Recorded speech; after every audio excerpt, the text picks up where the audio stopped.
کوئٹہ میں young doctors اور حکومت کے درمیان جاری کشیدگی میں مزید اضافہ ہو گیا۔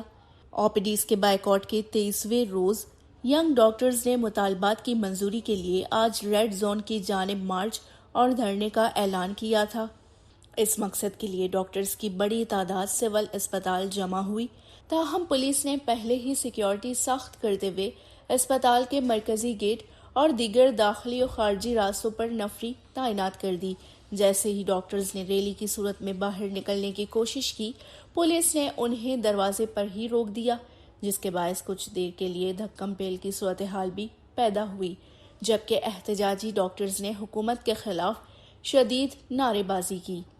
بعد ازاں ینگ ڈاکٹرز ایسوسی ایشن کے رہنما ڈاکٹر حفیظ نے میڈیا سے گفتگو کرتے ہوئے کہا، جب 19 گریڈ کا ڈاکٹر سسپینڈ ہو سکتا ہے، 20 گریڈ کا سسپینڈ ہو سکتا ہے، تو سیکٹری کیوں نہیں ہو سکتا؟ ایک مثال قائم کر دیں صوبے میں۔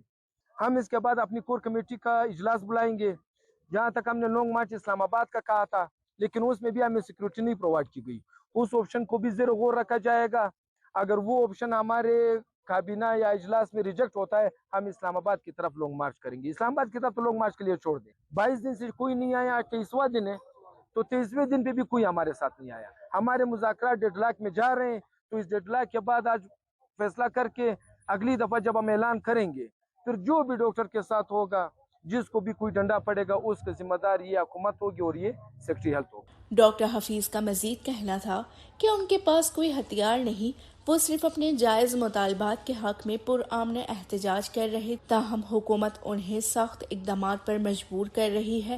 انہوں نے ڈاکٹر مہنور کے علاج میں تعاون کرنے والے تمام اداروں اور افراد کا شکریہ ادا کرتے ہوئے کہا کہ ینگ ڈاکٹرز مذاکرات کے لیے ہر وقت تیار ہیں، بشرطے کہ حکومت سنجیدگی کا مظاہرہ کرے۔